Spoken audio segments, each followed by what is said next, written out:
So the three stages are given for the embryological, or three stages यानी initial stage of development, the middle stage of development and the final development of the child. The comparison is done between man यानी कि हम लोग rabbit, cow, pig, chicken, tortoise, salamanders and fishes. ये सब लोग जो last में है, जो third final stage of development, if you all see this is quite looking different, you all can easily figure it out. But अगर इसका पहला वाला स्टेज हम देखेंगे, so all are looking similar, every stage is looking similar. So I can say the man is looking much common like the chicken what we eat right now. Then the rabbit, every stage, that is the embryological first stage, we all are similar. तो बोलना क्या चाहते हैं कि अगर एम्ब्रियोलॉजिकली हम सब similar दिखते हैं, so there are high chances that we all have a common ancestor. हमारे पास क्या है? Common ancestor, and we are derive from the same animal and we belong to the same background.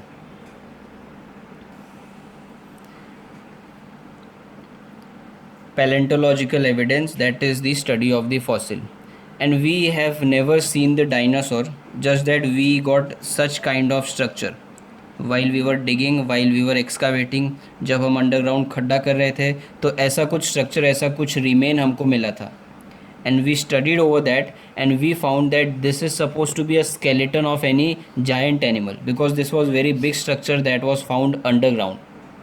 And then because of that we made movies like dinosaurs, Godzilla and all that. No one has seen those animals, but there is a fact that fossil is found of all those animals, so we predict that sometime in some era they might have got existed, but now they are extinct, क्योंकि उन लोग ने environment से adaptations नहीं हुआ रहेगा. They might have not adapted as better as humans, so that is why they are not present right now. Nevertheless sometimes they would have been present. So that is the study of fossil. And the fossil और paleontology is not only the study of the fossil. So we all have seen in movies, in the shows that कोई dead body है 10 दिन का पड़ा हुआ है. So not exact time, but then those forensic team, they can easily manipulate and say कि ये body इतना time पहले मरा था. So how, what was the reason and how, what was the procedure by which they could actually make out कि body का death कब हुआ था. So that entire study is called as the paleontology, or what we call as the study of the fossil, या more commonly called as the carbon dating method. So this image again I am showing you all of a fossil that we excavated. हमने खड्डा किया और इसको निकाला है. This is exactly a fossil. Now if we see this fossil, so this is looking somewhat like bird. So this is the fossil which was founded underground. The source for me is Wikipedia, and if you all see, so there are bone remains of the, maybe I can call, 2 hands and 2 legs. There are remains of the wings, beak like structure is present. So such kind of animal, giant animal, were present initially, not right now. तो ये एक उसका image है. So we have discussed about the fossil. Now let us see the next term that we have to understand. So next evidence that we are seeing, that is for the evolution of the animals or the plants from a common origin. जो ये next वाला topic है, that is called as the connecting link. Now connecting link between two animals we have to talk, or I can say between the two groups. So this is the connecting link. Example है ये. The first example of connecting link is platypus, second is lungfish and third one is peripatus. जो हमारा book हमको detail में समझाता है, that is about the peripatus. What is exactly the connecting link? It is showing up the similarities with two organisms. Simple example I give you all of the Spider-Man. So Spider-Man is a man who is just like us, but has got the connection with spider also. So I can consider that as a connecting link between the spiders and the man. ऐसा exist तो नहीं करता है, पर ये तीनों जो photos है, they are actually connection between 2 species like that. So ये जो पेरीपेटस है, that shows connecting link between 2 species. एक एनालिड्स है और दूसरा आर्थ्रोपॉड है. I won't go in detail what is annelid and arthropod. Simply annelid यानी कि कॉकरोचेस और आर्थ्रोपॉड यानी कि हनी बीज. बाकी गूगल करके तुम लोग देख सकते हो।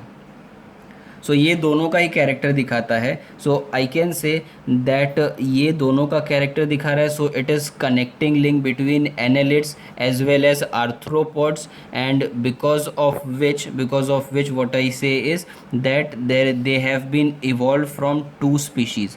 ये दो स्पीशीज़ से इवॉल्व हुआ है। या पहले एनालिड आया रहेगा, फिर पेरीपेटस आया रहेगा, फिर आर्थ्रोपॉड आया रहेगा। So connecting link they show the character of two. Simple we have lung fish. Lung fish कौन है? So they are actually fishes, they are been adapted to the water life but they have lungs like us. So they have got the lungs which is the adaptation of terrestrial animals like us, and they are fishes. So दो के बीच में character दिखा रहे, humans और the animals and the water life. Duck billed platypus, ये तीसरा वाला है। सो डक बिल्ड कैसा है कि ये these are the egg laying animals, means ये अंडे देता है, but they also have the mammary gland which can feed the milk to their baby. यानी इनके पास मेमरी ग्लैंड है, तो ये अपने बेबीज़ को मिल्क फीड करते हैं, प्लस ये लोग एग देते हैं। So they are showing character between the reptiles, जैसे कि स्नेक हो गया, सो दे ले एग्स। तो रेप्टाइल्स का भी क्वालिटी दिखा रहा है एंड हमारा भी क्वालिटी दिखा रहा है ह्यूमंस का, that is mammals, that they have mammary gland. So all the three are connecting link between two species. Duck-billed platypus between reptiles and the animals. Lungfish again between the fishes, that is Pisces, and the animals. Platypus between the arthropods and annelids.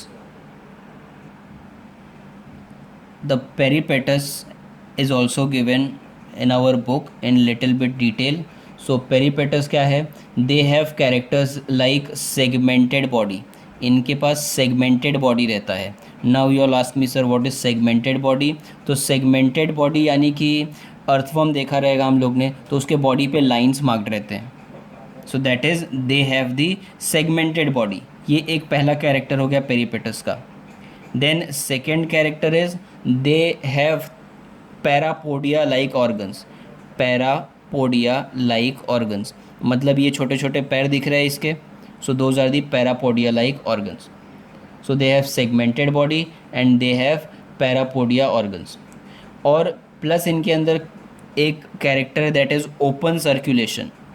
Open circulation दिखाते हैं, मतलब body में vessels नहीं है, blood vessels नहीं है, artery और veins नहीं है, ब्लड डायरेक्टली फ्लो करता है। So they have open circulation and they have tracheal respiration. जैसे हमारे पास ट्रकिया है जिसको हम विंड पाइप बोलते हैं। सो सिमिलरली ये ऐसे चार कैरेक्टर्स मैं क्यों मार्क कर रहा हूँ देखो।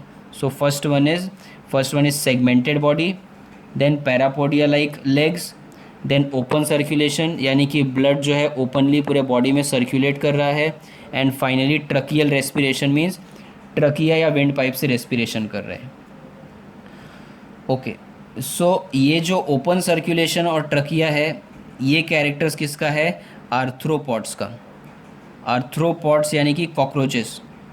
सो this is the character of arthropods. और सेगमेंटेड बॉडी एंड पैरापोडिया ये कैरेक्टर है एनालिड्स का। एनालिड्स यानी कि we have earthworm, we have leeches, so those are annelids.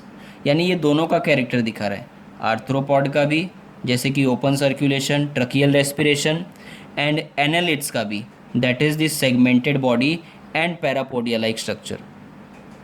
यानी कि ये दोनों के कैरेक्टर्स दिखा रहे हैं। That is why I am calling this peripatus as the connecting link between the arthropods and annelids.